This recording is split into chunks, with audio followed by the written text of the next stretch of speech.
Friends, నేను మీ DB creativity delays తాలూకా ఓకేనా. నేను మీ పిఠాపురం తాలూకా ఎలాగో నేను మీ డీబీ క్రియేటివిటీ డిలేస్ తాలూకా ఓకేనా. ఈరోజు నేను చెప్పబోయే టాపిక్ ఏంటంటే 4 ఇంచ్ పైప్ అనమాట ఇది ఓకేనా. నేను ఆల్రెడీ 4 ఇంచ్ పైప్ తీసుకున్నాను. దీన్ని బేవులు ఎలా కొట్టాలి, ఎంత డిగ్రీలో కొట్టాలి ఓకేనా, అది మీకు చేసి చూపిస్తాను.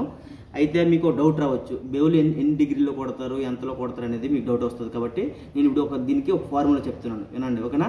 tan ఇన్వర్స్ ఇంటూ 37.4 కొడితే నా పైప్, ఈ పైప్కి అయితే 88 వస్తుంది అనమాట. 88 ఇంటూ 4 కొడితే 4 mm వస్తుంది ఓకేనా. మీరు కూడాను వేరే పైప్కి అయితే ట్రై చేసేటప్పుడు tan ఇన్వర్స్ ఇంటూ 37.4 ఒక వాల్యూ వస్తుంది. ఆ వాల్యూకి ఆ పైప్ యొక్క థిక్నెస్ చేసుకుంటే మీకు బేవులు అనేది ఎన్ని డిగ్రీలో కొడతారో అనేది మీకు క్లారిటీగా వచ్చేస్తుందో అనమాట ఓకేనా. ఇప్పుడు నేను ఈ పైప్కి అయితే బేవులు వేయడం ఎలా అనేది చూపిస్తాను. బేవులు వేసే ముందు ఫస్ట్ పైపు ఫేస్ అనేక అన్ని వైపులా పర్టికులర్గా ఉందో లేదనేది చూసుకోవాలి ఓకేనా. ఈ పైప్కి అయితే పర్టికులర్గా ఉంది, ఒకవేళ పర్టికులర్ లేకపోతే ఫేస్ అనేది అదుముకోవాలన్నమాట ఓకేనా. అదుముకోవాలంటే ఈ టైప్ అనమాట. అదుముకున్నాక ఇది ఆల్రెడీ ఫేస్ అనేక బరాబర్గా ఉంది. ఇప్పుడు నేను మీకు ఫేస్ అనేక ఫేస్ కాకుండా ఫేస్ కరెక్ట్గా ఉంది కాబట్టి ఈ డిగ్రీ బేవుల్ డిగ్రీ ఎన్ని డిగ్రీలో కొట్టాలనేది ఆల్రెడీ మీకు ఇదివరకు చెప్పున్నాను. ఇది 6 mm కొట్టాలి. 6 mm కొట్టి మీకు చూపిస్తాను ఓకేనా. 6 mm కొట్టి చూపించే ముందు మీరు ఫేస్ షీల్డ్, మాస్క్, గ్లౌజ్ అనేక సేఫ్టీ పాటించాలి ఓకేనా. ఇప్పుడు మన వర్క్లో వెళ్ళిపోతున్నాం ఓకేనా. బేవులు ఎన్ని డిగ్రీలో కొట్టాలనేది నేను చూపిస్తున్నాను.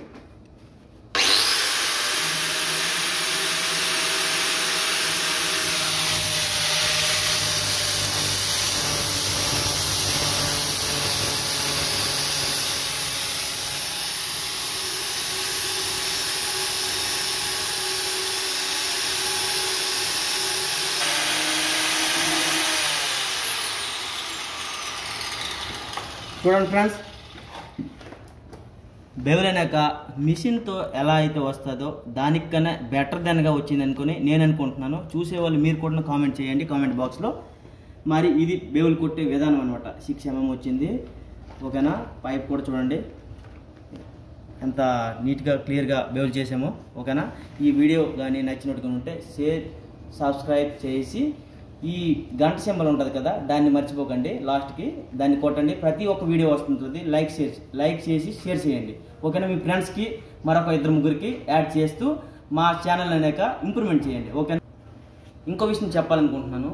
ఫస్ట్ మీరు ఎవరైనా కూడా అవుట్ ఆఫ్ వెళ్ళేటప్పుడు మీరు చిన్న మిస్టేక్ చేస్తుంటారు. అసిస్టెంట్ ఫిట్టర్ కనుక మీరు వెళ్ళండి, హెల్పర్గా అయితే మాత్రం వెళ్ళకండి ఓకేనా. హెల్పర్గా వెళ్తే చాలా ఇబ్బందులు పడాల్సి వస్తుంది. హెల్పర్గా అయితే వెళ్ళకండి. పైప్ ఫిట్టర్గా నేర్చుకోవాలి. నేర్చుకున్న తర్వాత మంచి పొజిషన్ ఉంటుంది. Fabricator, supervisor, site incharge, more than అనమాట ఉంటుంది ఓకేనా. ఇవన్నీ మీరు అప్కమింగ్ మేము చెప్తాం దాని వీడియోస్ కోసము. మీరు ప్రతి ఒక్కటి వీడియో చూస్తూ లైక్ చేయండి ఓకేనా. జై భారత్.